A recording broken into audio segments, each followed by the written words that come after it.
ओम शांति। इस नए साल अपने परिवार में खुशियां लाने के लिए हमें इन 5 संकल्पों के साथ इस नए साल का स्वागत भी करना है और अपने परिवार में खुशियों का भी स्वागत करना है, क्योंकि ये 5 संकल्प आपकी लाइफ को, आपके परिवार को खुशियों की सौगात देंगे। परिवार में अगर 10 सदस्य हैं, 5 सदस्य हैं, 2 सदस्य, अगर सारे ही इन 5 संकल्पों को अपना लेंगे तो आपके घर में सौगात ही आती रहेंगी। मान लो सपोज कोई जब खुशी का मौका होता है, आपको कोई गिफ्ट देता है, तो आप कितने खुश होते हैं कि मुझे किसी ने गिफ्ट दिया।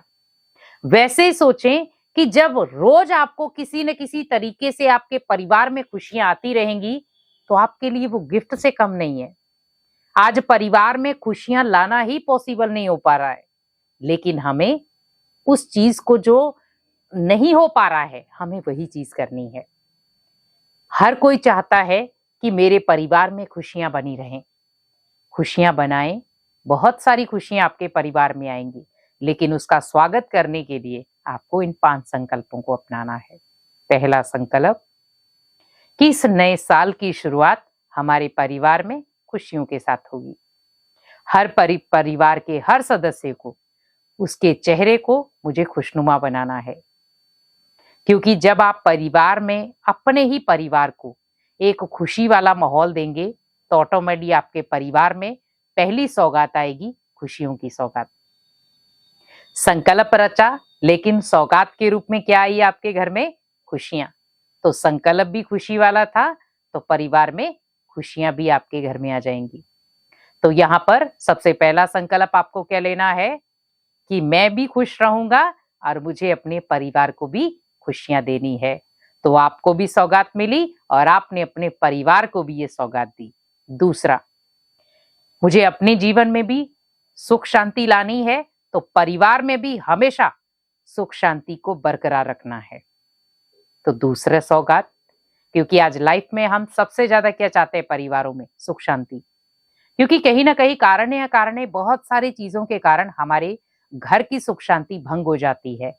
हम चाहते नहीं है, बहुत कोशिश करते हैं कि हमारे परिवार की सुख शांति भंग ना हो, लेकिन कई बार लोगों की बहकावे के कारण, लोगों की व्यर्थ बातों के कारण हम अपने परिवार की सुख शांति को दांव पर लगा देते हैं। लेकिन यहाँ पर आपको दूसरा संकल्प लेना है कि मैं खुद भी सुख शांति में रहूंगा और अपने परिवार को भी सुख शांति से भरपूर करूंगा। तो ये है आपके परिवार के लिए दूसरी सौगात। तीसरा, मुझे अपनी कमाए हुए धन में हमेशा ब्लेसिंग्स जोड़नी है, दुआएं जोड़नी है, ताकि जो भी धन मैं दुआओं के साथ कमाऊं, वो धन मेरे घर में बरकत लाए। क्योंकि आज लाइफ में हम भले कितनी भी मेहनत कर रहे हैं, उसके साथ साथ हम ये भी सोचते हैं कि मैं जो भी धन कमाऊं वो बरकत वाला हो। तो अगर बरकत वाला लाना है तो आप उसमें दुआएं ऐड कर दें। तो जब आप दुआएं ऐड कर देंगे तो आप अपने परिवार में जो भी कमाई लेकर आ रहे हैं उसमें बरकत अवश्य होगी। तो तीसरी सौगात क्या थी? धन में बरकत होगी, क्योंकि धन के साथ साथ आपके घर में क्या आएगा? दुआएं आएंगी।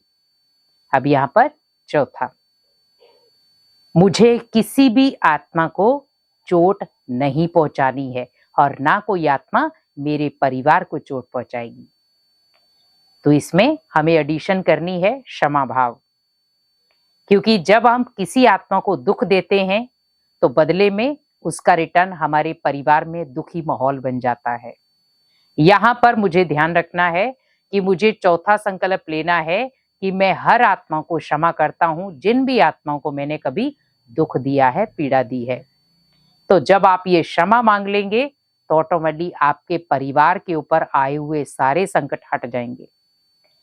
क्योंकि कई बार क्या होता है कि कर्म हम करते हैं, लेकिन उसका रिटर्न पूरा परिवार भोगता है। लेकिन आपको ध्यान रखना है कि क्षमा एक ऐसी चीज है जो आपके हर संकट को पार कर सकती है। इसीलिए क्षमा करना सीखें और क्षमा देना सीखें। तो चौथा संकल्प, मुझे हर एक को क्षमा करना भी है और क्षमा देनी भी है। अब यहाँ पर सबसे लास्ट 5वां संकल्प, मुझे अपने घर में ऐसा वातावरण, ऐसा पॉजिटिव वातावरण बनाना है जहां पर एक दूसरे के प्रति किसी की भी नेगेटिविटी ना हो। क्योंकि आज सबसे ज्यादा जो बड़ा चीज है वो है परिवार में 5-6 सदस्य ही हैं, लेकिन एक दूसरे के प्रति ही नेगेटिविटी भरी है। चेहरे से मुस्कुरा रहे हैं लेकिन मन से हम नेगेटिव सोच रहे हैं। एक को दूसरे का बताते, दूसरे को तीसरे का बताते हैं। तो वहां पर ही अगर आपको अपने घर में एक पॉजिटिव वातावरण बनाना है तो वहीं पे ये स्टॉप हो जाएं। क्योंकि अगर आप एक दूसरे की नेगेटिव बातों को एक दूसरे के पास ही पहुंचाते रहेंगे घर में ही, तो कभी भी आपके घर का माहौल पॉजिटिव नहीं बनेगा। अगर आपको अपने घर के माहौल को पॉजिटिव बनाना है तो आप सोचिए, मुझे जब भी घर के अंदर आना है या मैं घर के अंदर ही रहता हूं, तो आपको याद रखना है कि मेरे संकल्प पॉजिटिव होने चाहिए। जितने मेरे संकल्प पॉजिटिव होंगे तो ऑटोमेटिकली मेरे घर का जो वातावरण है वो भी पॉजिटिव रहेगा। क्योंकि जब आपके घर का वातावरण पॉजिटिव होगा तो वो आपको आगे बढ़ने में मदद करेगा, परिवार में खुशहाली लाने के लिए मदद करेगा। क्योंकि ये 5 संकल्प भी तब काम करेंगे जब आपके घर का माहौल पॉजिटिव होगा। आज हम बहुत सारे लोग हवन करते हैं, यज्ञ तप करते हैं सुख शांति के लिए, लेकिन आपको याद रखना है कि इन चीजों से ज्यादा अगर आप अपने घर में पॉजिटिविटी बना लें, अपनी लाइफ को पॉजिटिव बना दें, तो कभी भी आपको इन चीजों की भी जरूरत नहीं पड़ेगी। क्योंकि लाइफ को एक नए तरीके से जिए, नए उमंगों के साथ जिए।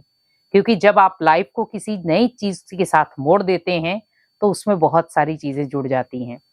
आप ओनली ये ना सोचें कि मेरी लाइफ में 5 सदस्य हैं, उनकी जिम्मेवारी मेरे ऊपर है।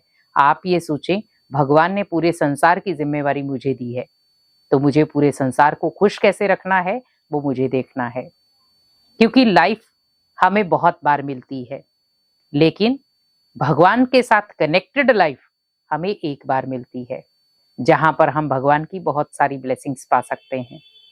भगवान को अपने आसपास महसूस करें, अपने घर में महसूस करें कि भगवान मेरे घर में विराजमान है और मैं उनसे डायरेक्टली बात कर सकता हूं, अपने मन की फीलिंग सुना सकता हूं।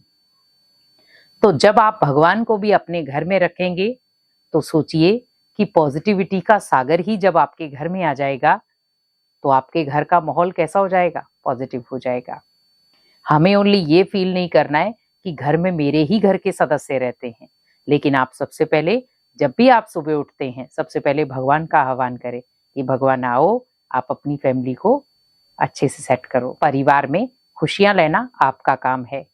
मैं ओनली आप जो मेरे को बताते जाएंगे मैं करता जाऊंगा, जो आप मुझे रास्ता बताएंगे मैं उसी पथ पर चलूंगा।